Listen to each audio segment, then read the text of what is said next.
दोस्तों, मनोज बाजपेयी उन समर्थ अदाकारों में से हैं जो निरंतर मुद्दे के साथ साथ मनोरंजन का दामन थामकर अपने किरदारों का चयन करते हैं।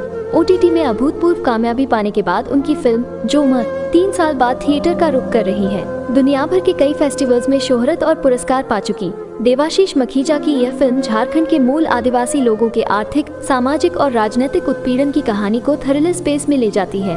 फिल्म में किरदारों की बुनावट, विस्थापन का मुद्दा, पर्यावरण संकट, विकास बनाम कुदरत के साथ मानवीय पहलुओं की विसंगति को इस गहराई से पिरोया गया है कि आप एक अजीब सी बेचैनी और पीड़ा से भर जाते हैं। जोमर की कहानी है झारखंड के मूल आदिवासी दसरू मनोज बाजपेयी और उसकी पत्नी वानो तनिष्ठा चटर्जी। ये जोड़ा भी किसी जमाने में खुशी से भरपूर था, अपनी भाषा में प्यार के गीत गाता था, मगर फिर कुछ ऐसा हो जाता है कि इन दोनों को अपने गांव से कंक्रीट का जंगल कहलाने वाले शहर मुंबई में आना पड़ता है। 5 साल यहाँ बिताने के बाद अब इनकी छोटी बच्ची भी है। ये लोग कंस्ट्रक्शन साइट में मेहनत मजदूरी करके अपना गुजारा करते हैं। अत्यंत सीमित संसाधनों में भी ये परिवार खुश है, मगर फिर एक दिन इनका सामना अपने अतीत के रूप में विधायक फूलो कर्मा स्मिता तांबे से होता है और इनकी जिंदगी तिनका तिनका बिखर जाती है।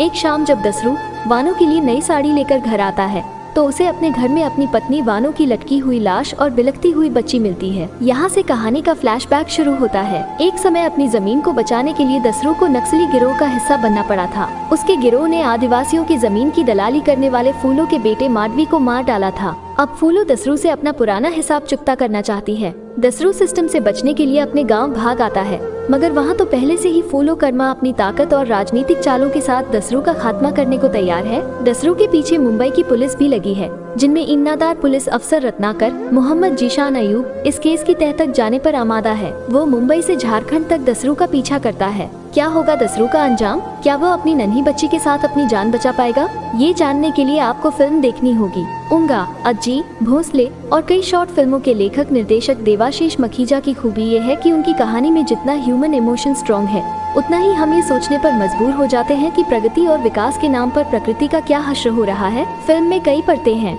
मखीजा झारखंड के राजनीतिक और आर्थिक परिदृश्य के साथ नक्सली आंदोलन से जुड़े कई पहलुओं को समेटा है। फिल्म शुरुआती भाग में ही सदमा दे जाती है, मगर 2 घंटे में इसका थ्रिलर स्वरूप मंथ गति से आगे बढ़ता है। वे विकास की राजनीति को संवेदनशील ढंग से दर्शाते हैं। हाशिए पर रहने वाले शहरी हो या गांव में रहने वाली आदिवासी लोग, सभी का चित्रण वे मार्मिक ढंग से करते हैं। मुंबई के कंस्ट्रक्शन सेक्टर में टीन की छोटी सी झोपड़ी में साड़ी से बने झूले पर सोती बच्ची हो या फिर ग्रामीण इलाके में बसने वाले लोगों का अपनी मूलभूत जरूरतों से महरूम रहना, हर दृश्य आपको बांधता है। मुंबई से झारखंड तक फैला कर्ब सिस्टम आक्रांत करता है। उन्होंने भगोड़े दसरू के बहाने माओवाद, सिंपैथाइजर और ऑपरेशन ग्रीन हंट जैसे मुद्दों को भी छुआ है। खदानों के बीच ठूंठ हो चुका वृक्ष, बुलडोजर द्वारा जमीन की मिट्टी का दोहन जैसे दृश्यों को वे विकास के नाम पर पर्यावरण को होने वाले नुकसान के रूपक के तौर पर दर्शाते हैं। पीयूष पुटी की सिनेमेटोग्राफी कहानी को अर्थ देती है। मंगेश धाकड़े का आदिवासी धुनों वाला संगीत माहौल को विश्वसनीय बनाता है। अभ्रो बैनर्जी का संकलन चुस्त है। इसमें कोई दो राय नहीं कि अभिनय के मामले में मनोज बाजपेयी अपनी विशिष्ट शैली से दर्शकों को मुरीद बना ले जाते हैं। वे दसरू की परकाया में प्रवेश ही नहीं करते, बल्कि उसकी बेबसी और लाचारी से आपको द्रवित कर देते हैं। उन्होंने एक आदिवासी किरदार की बारीकियों को खूब पकड़ा है। जोमर में उनका किरदार ओमपुरी की अवार्ड विनिंग परफॉर्मेंस पार की याद दिलाता है। नन्ही बाल कलाकार के साथ उनकी केमिस्ट्री कमाल की है। तनिष्ठा चटर्जी छोटी सी भूमिका में गहरी छाप छोड़ने में कामयाब रहती हैं। प्रतिशोध की आग में जलने वाली नरेशंस नेता और मां के रूप में स्मिता तांबे के एक्सप्रेशन कहानी में डर को बनाए रखते हैं। पुलिस अफसर रत्नाकर बागुल के रोल में मोहम्मद जीशान अयूब खूब जंचे हैं। उन्होंने अपनी भूमिका को काफी सटल अंदाज में जिया है। उनकी चुप्पी बहुत कुछ बोल देती है। मनोज बाजपेयी की उत्कृष्ट अदाकारी और मुद्दे वाली